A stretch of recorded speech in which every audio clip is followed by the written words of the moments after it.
everyone, I am Kritika Verma and I am going to explain the basics of the camera, that is the exposure triangle. Now what is exposure triangle? In layman language, exposure triangle is a composition of three elements, that is ISO, shutter speed and aperture. Now these three factors determine the exposure of a photograph. Now let's talk about each and everything individually. Now let's come to the ISO. Now ISO is basically the sensitivity of the camera sensor towards the light. Now let's explain it. Now basically ISO is used to increase or decrease the brightness of a photograph. Now if we use ISO in a low light photography, now in low light photography we use ISO, like we use high ISO, so that we can equally balance the other two elements of the triangle, that are the aperture and the shutter speed. Now these three elements are equally relatable with each other. For example, let's say ISO refers from 100 to 6400. Depending upon every other camera, some cameras has higher than this and some cameras have lower than 100.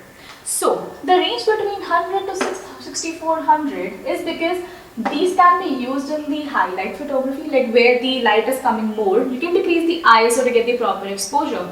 Now where the light is less, like for example low light photography, there you can use like high amount of ISO so that you can get the proper exposure.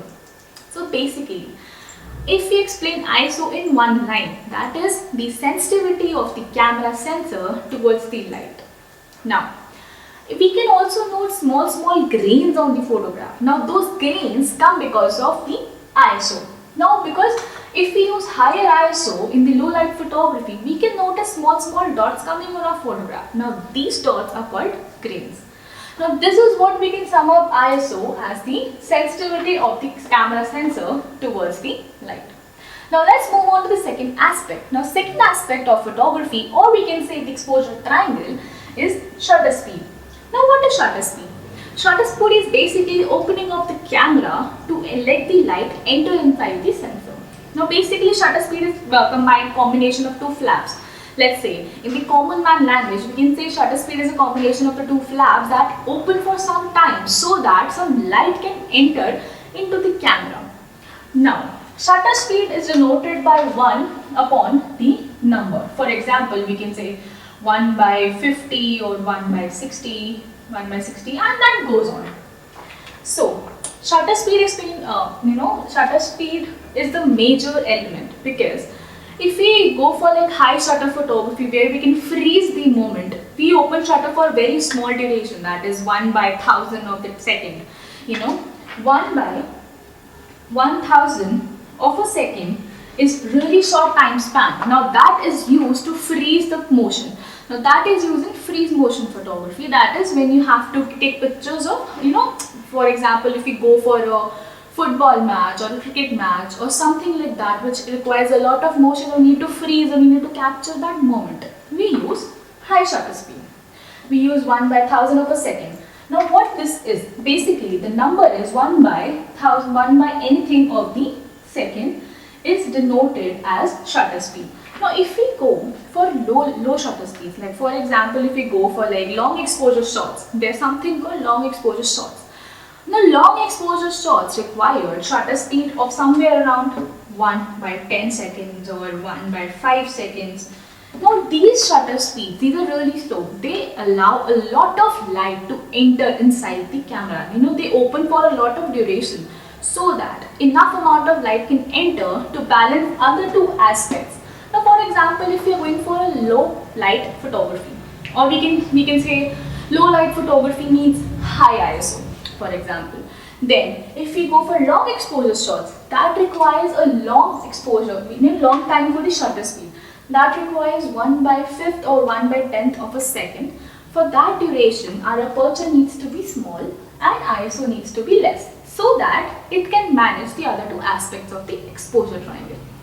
Now coming to the last and the most prominent element of the exposure triangle, that is the aperture. Now let's see.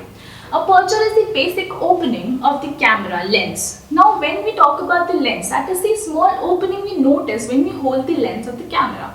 This is called aperture. Now aperture is denoted by f stop.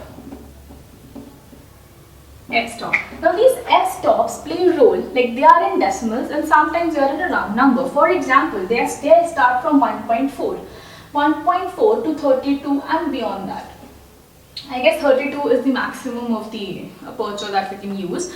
Moreover, now let's talk about this. Now aperture has this one simple formula, that is, the wider the opening, the greater the depth of field. Now depth of field is not a part of this topic right now, so let's talk about aperture. Aperture is just the small opening of the lens through which the light enters to the camera, exactly, to the camera sensor. Now this is the opening of the lens and shutter speed is the opening of the camera. Now basically we can't mix these two terms because aperture is the main purpose. The main purpose of aperture is due to the lens. That's the opening of a lens. And shutter speed is the opening of the camera flaps. The flaps inserted inside it so that the light can directly enter.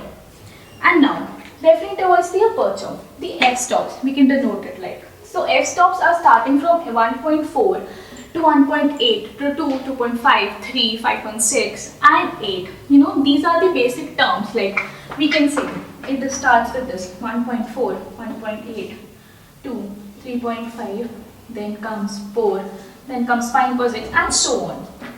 So the wider the opening, the more light can enter, the shorter the opening, like if we say the bigger the number it goes, the smaller the opening. So it has a simple formula, like if we go towards the side, that is, the smaller the number means the wider the opening, and if we go to the side, the greater the number means the smaller the opening. So it is, once again we can consider as vice versa, like smaller the number, bigger the opening of the camera lens, which is called aperture, and the greater the number, that is, if we say 8, if we say 10, if we say 11, if we say 32, then the smaller the opening of the lens.